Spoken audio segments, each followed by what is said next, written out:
पंडित प्रदीप मिश्रा जी के एकादशी की यह उपाय जरूर दशमी, एकादशी और द्वादशी। एकादशी का व्रत, दशमी की रात्रि को जो आप भोजन करें वो सात्विक करें। एकादशी के दिन भोजन ना करें, अन्न का भाग ग्रहण ना करें, अन्न का भाग ग्रहण ना करें।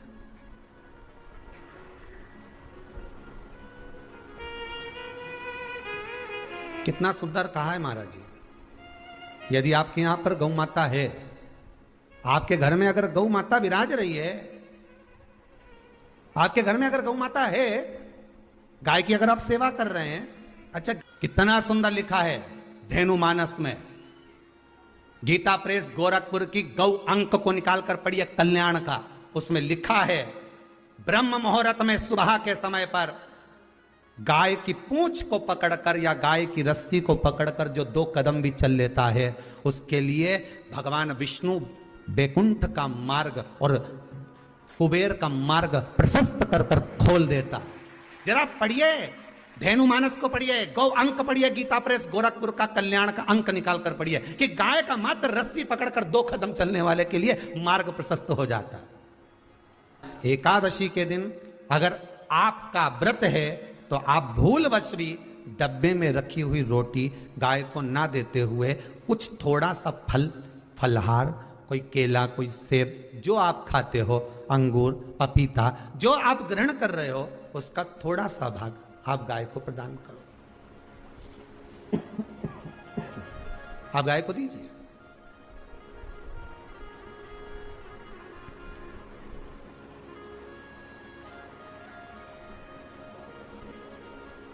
थोड़ा सा भाग आप गौ माता को प्रदान करो, थोड़ा सा। सारे व्रतों में केवल एक व्रत ऐसा होता है एकादशी का, जिसका उद्यापन पहली एकादशी पर भी कर सकते हो।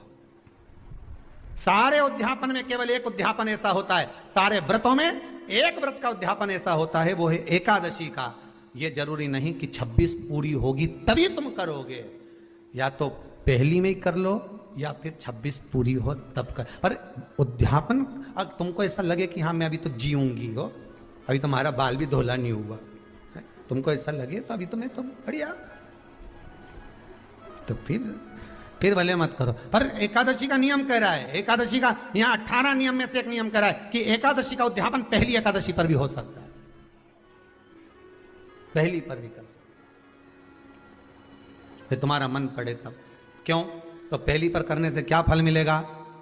तो एकादशी की नियमावली कहती है, अगर मान लो आपने पहली एकादशी पर भी उद्यापन कर लिया, इसके बाद में जितनी एकादशी करोगे वो सारी तुम्हारे खाते में जुड़ती जाएगी। मतलब बैंक में खाता खोल लो, ठीक है, खाता खोल लिया, अब जितना कमाता जाओगा उसमें डालते जाओ, जितनी कमाई करके लाओगे उसमें जमा करते जाओ। एकादशी एक बार उद्यापन पहले में भी हो गया तो बाकी का पुण्य तुम्हारे खाते में आ जाएगा,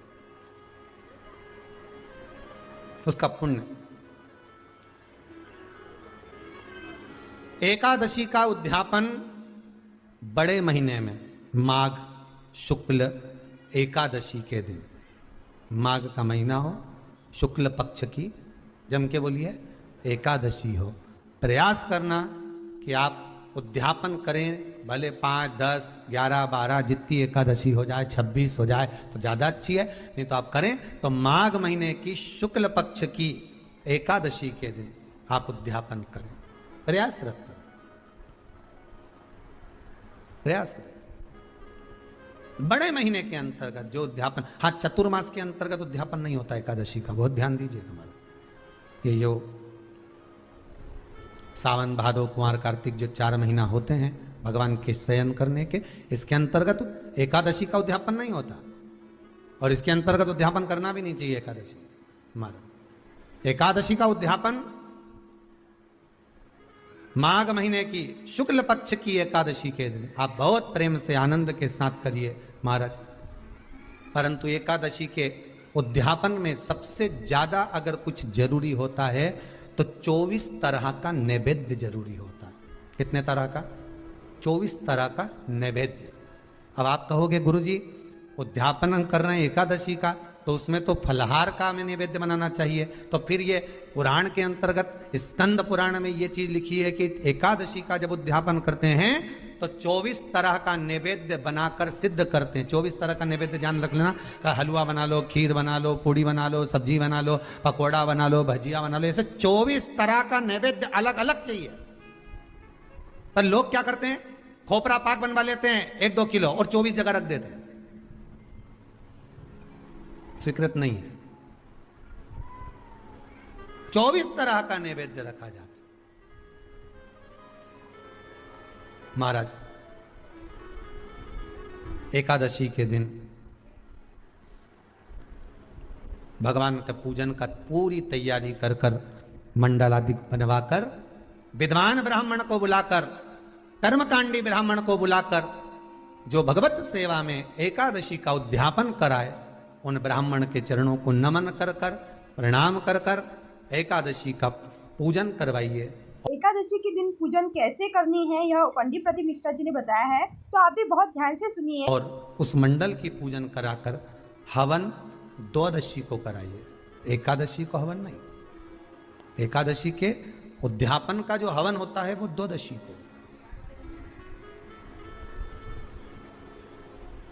एकादशी का उद्यापन द्वादशी को बड़े प्रेम से आप खूब आनंद से हवन पूजन कराओ। पूजन कराने के बाद, हवन कराने के बाद 26 जोड़े ब्राह्मण ब्राह्मणी के बुलाकर भोजन कराकर उनको भाव से जो आप समर्पित कर सकते हो, जितनी आपकी सामर्थ्यता हो, उस सामर्थ्यता के अनुसार आप दान धर्म पुण्य करो, आप उन्हें प्रदान करो। और बन सके तो एकादशी की रात्रि को भी जागरण करें और द्वादशी के दिन जिस दिन हवन करें उसकी भी रात्रि को कुछ जागरण करें। जागरण का मतलब पहले भी कथा में कहा, प्रदोष की कथा में वर्णन किया था। हम ये नहीं कहते कि तुम पूरी रात जगो, हमारा तो निवेदन है 15 मिनट का करो, आधे घंटे का करो, 20 मिनट का करो, पर रात्रि के समय थोड़ी देर अगर एकादशी का उद्यापन कर रहे हो तो जागरण थोड़ी सी देर अवश्य करें। नहीं कर सकते अकेले बैठकर राम नाम जप लें, भजन कर ले, पर करो।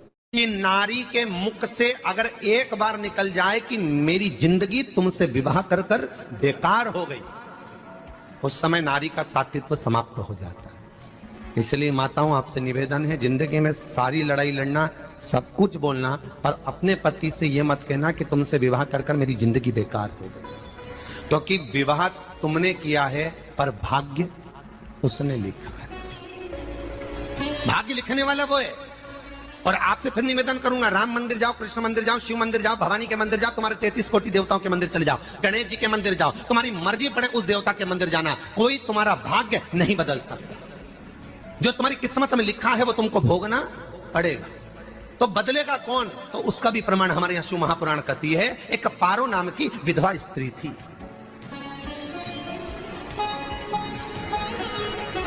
क्या नाम है उसका? नाम पारो। विधवा है, पति नहीं है, एक बेटा है। और विधवा स्त्री जो थी वो गर्भ से थी, उसका संतान नहीं हुई थी, पति मर गया था, वो गर्भावस्था में बेटा रह गया और पति चले गए। पारो बड़ी दुखी थी, भगवान का भजन करती बहुत, घर में कुछ भी नहीं था, जो व्यापारी जो धन था उसके पति का वो सब लोग खा गए। जब जैसे व्यक्ति जब तक जीवित है तब तक संसार उसका है, जैसे ही वो गया उसका सारा धन भी उसके साथ चला गया, व्यापार धन रो।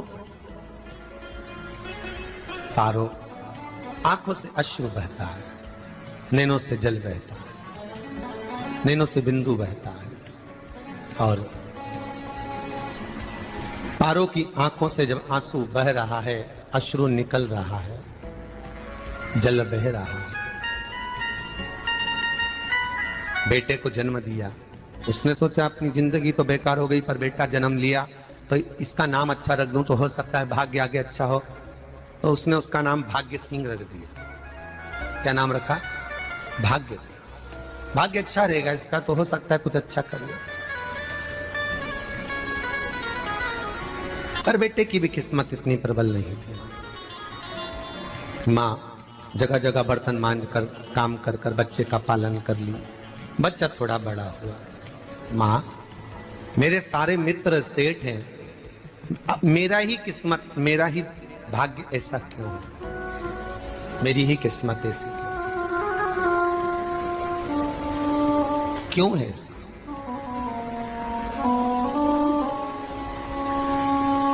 माँ, मेरी किस्मत में इतना दुख क्यों लिखा है? माँ, भोजन तक हमको समय पर नहीं मिलता, हमारा भाग्य ऐसा क्यों है? माँ, हमारी किस्मत ऐसी क्यों है? माँ कहती है, बेटा जो ललाट पर लिखा उसे कौन टाल सका। माँ बच्चों को समझाती है, माँ बच्चों को कहती है, धीरे धीरे समय निकलता है। माँ एक बार बता माँ, तू कहती है कि सब भगवान ने लिखा है भाग्य में, तो भगवान का मिलेगा मुझे बता दे। माँ बोलती है, ऐसी कोई जगह नहीं जहाँ भगवान नहीं, वन में मिलेगा। हाँ मिलेगा। माँ का कहना मानकर भाग्य सिंह वन में चले गया और घने जंगल में भाग्य जब गया भाग्य सिंह, और घने जंगल में जब पहुंच गया, ढूंढते ढूंढते ढूंढते ढूंढते ढूंढते तो भी भगवान तो भगवान की छाया तक नहीं मिली, भगवान की छाया तक। ऐसे ही शिव महापुराण के गुरुजी द्वारा उपाय देखने के लिए चैनल को सब्सक्राइब करके जाइए। श्री शिवाय नमस्तुभ्यम।